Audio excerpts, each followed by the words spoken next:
on? What is going on? It's Ryan, and Pat for Thursday Night Pick'em. Tonight, it's the Cowboys versus the Saints. Gonna be a good game, hopefully, for the Saints and the Cowboys. The Saints right now, they're battling with some injuries. Taysom Hill had a foot injury in practice. Alvin Kamara is out. So they're uncertain, but we're going to break it down, our thoughts on it, and see who we think is going to do really good tonight. So what do you think, Pat? Oh, we're getting thrown right on the spot. I think the Cowboys, they're finally, well, they're not fully healthy, but they're finally like close. They're the closest they've been to healthy in a long time.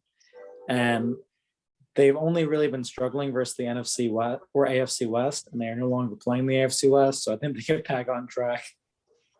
By what? You said they're kind of healthy. DeMarcus Lawrence is back, right? DeMarcus Lawrence is back. Amari Cooper is back. CeeDee Lamb's healthy. So Got him. got him.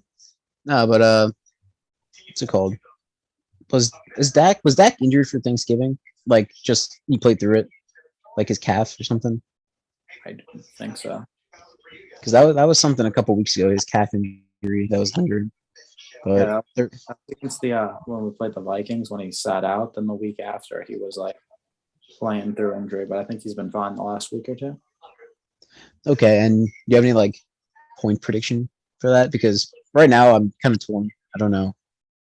Yeah, I got the Cowboys. Hold on, let me 37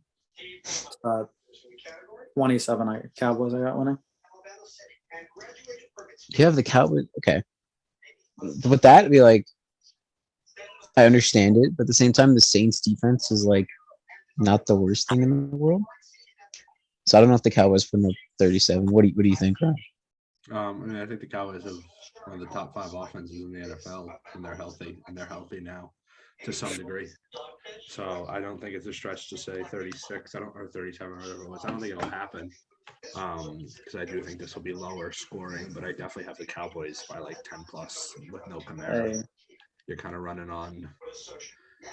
I mean, it just depends. Like Taysom Hill doesn't really have anybody in this offense that he's comfortable with, you know? Like, You're He right. is the offense. Yeah, I forgot Kamara. 37-20 Cowboys win. I'm taking a touchdown away. Yeah, I was thinking more in like the 28 to 17 range, kind of. I think. Go ahead. The spread's -6 For the I think. Cowboys. per CBS, and that was 1 hour ago. So that's kind of. Look at ESPN. What was the difference? Official spread. Let me see. Hold up, Louisville's playing Michigan. Louisville women. Let's go, Haley Van Lith. Shout out. You know, Louisville action. Yo, why is there like 95 cop cars outside my apartment right now? They're ready. They're No, coming but for me. Minus personally, 6.5 for Dallas. It's 6.5. What about ESPN has? Either way, I think they cover. Like, if they don't cover, they're gonna lose. I don't know. I mean, No. if they don't cover and they win by 5, they did not lose.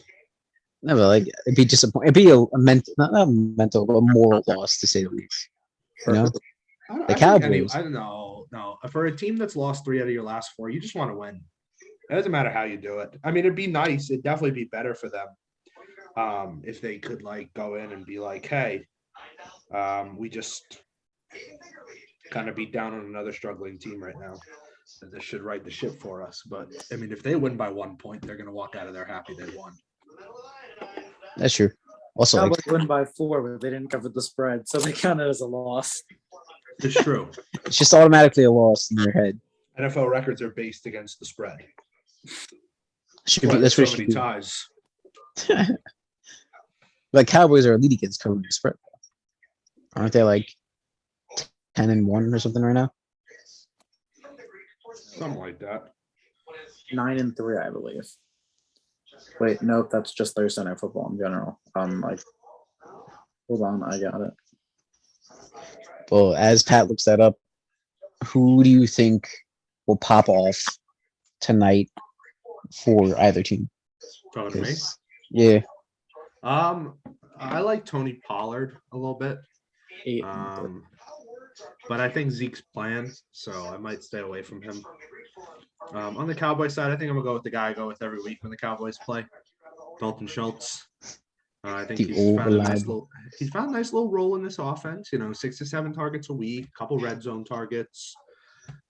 Just a solid little footing for him. And with Amari Cooper going out and CeeDee Lamb going out and those guys coming back, and you don't really sometimes when you miss a couple of games, it's not always instant, that chemistry coming back, right? And it's not like I'm saying they're going to be rusty or Dak's going to be bad or they're going to be bad, but it's always nice to have that guy that's always playing. You've been throwing to him every week. It's a nice little connection there.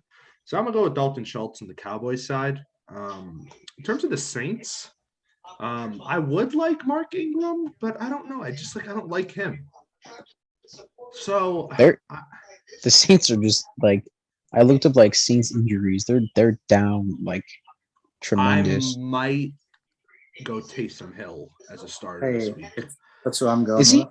Is he still he's hurt? No, but in fantasy, is he he's a quarterback. He's a quarterback only, right? Yeah, he's not a tight end. I had him last year. They fixed the system. The glitch, yeah. Well, it wasn't really a glitch. He wasn't eligible to play only quarterback. He had gained tight end eligibility, and then they made a official change as a company to take him off of that. I think I might start him in my in this our dynasty just because it's fun. Matt Stafford's been a little off recently. Joe Burrow has been a little off recently. So, last week he was pretty good, but I think I might throw Taysom Hill in there just because, similarly to Jalen Hurts and Lamar Jackson and guys like that, the rushing upside is just too high to bench him. It's just so many more points. Before the Saints, I'm afraid to pick anyone, to be fair, on their offense. Teron Armstead out, Ryan Ramczyk out. Which is why I think Taysom Hill's a good start because he's going to have to run away from the blitzes a lot. Or you could pick up a running back who checks down. And I feel like Ty Montgomery did pretty solid last week, they got killed. So if I was starting someone, I'd probably go Ty Montgomery. I'd go Tony Jones. Oh, he's out. Never mind. Okay, it's Mark Ingram who's beat up, and Ty Montgomery. So not much. I was like, Tony Jones is their backup to Mark Ingram, but yeah. Notre Dame guy, Tony Jones. Legend. Future coach Urban Meyer. Urban Meyer is going to be coaching Notre Dame. But on the Cowboys side, secret stan of Michael Gallup. I think he's really good. And what's his name? Cooper coming back, first game back. He's being guarded by Lattimore. So maybe more targets for Gallup and Schultz and all them, like you said. So I'm just going to go Gallup. Solid. And, I personally think the Cowboys are just going to run through them, to be fair. There's no real... for a team that has really good run defense, I think they're going to run through them today. They're going to be up so much, they're just going to keep pounding the rock. And after a while, it'll be the floodgates open. Any other thoughts about this game? Yeah, the Cowboys are 8-3 against the spread, not 9-3. So they're 0-3 versus the spread the last 3 games, I guess, because weren't they 8-0? No, they were 7-0. They were 7-0, so they're 1-3 in the last 4. They're on pace to cover today, That's not really how that works, but I think it is. And my 2 plays, I believe, fantasy-wise, would be Taysom Hill. I think he's got at least 1 rushing touchdown because he's going to score 2 total touchdowns. I'm just not sure if they're both rushing or 1 rushing, 1 passing. And then Tony Pollard, because the Cowboys keep saying Zeke's healthy. He's supposed to get Jerry Jones is Zeke's going to get a big workload this week. I just think that's a complete decoy. I think they're going to rest. I think they're going to rest more than they have been the last couple of weeks because he's still not 100% healthy. So you think it's going to be 15-10 Pollard, maybe? Or maybe, yeah. Especially since I do have us up to the scores in the 4th quarter where I don't expect Zeke to see the field. This is true. because Zeke's gotten under 10 carries in each of the last 2 games, not in each game, both career lows. Because they've kind of just been like when they're using them, they'll bring him in around the goal line, or they'll just have him on the field to either pass block or use a decoy. But he hasn't really been getting the ball because he's been nursing that injury.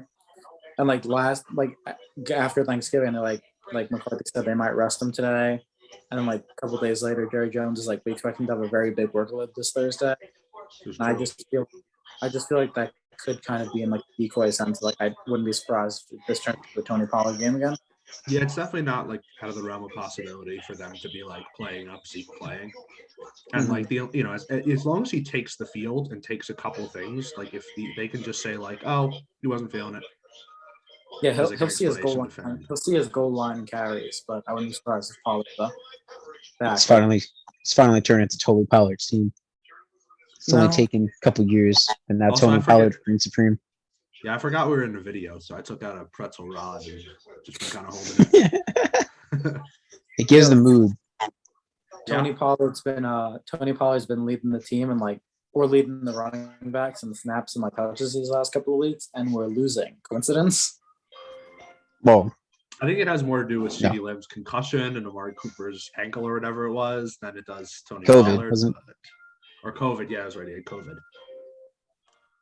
Yeah, but speaking of COVID, Antonio Brown.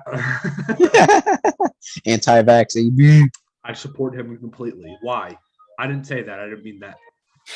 Like, if he is that Frank said that, right?